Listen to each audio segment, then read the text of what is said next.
આપણા ઘોઘાવદરવાસી દાસી જીવન સાહેબના જગ્યાના મહંત પૂજ્ય સામળતા બાપુને જ્યારે જોઉં ને ત્યારે મને એમ થાય કે દાસી જીવન સાહેબ આવા જ હશે.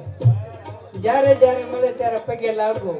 દાસી જીવન સાહેબના મહંત છે ગોવિંદ બાપુ.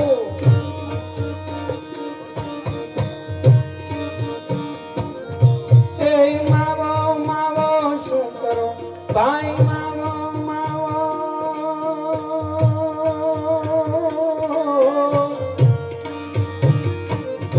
એ માવો માવો શું કરો? ભાઈ માવો માવો શું કરો? માવો મોરી પાસરે રે માવાની મોરડીએ મન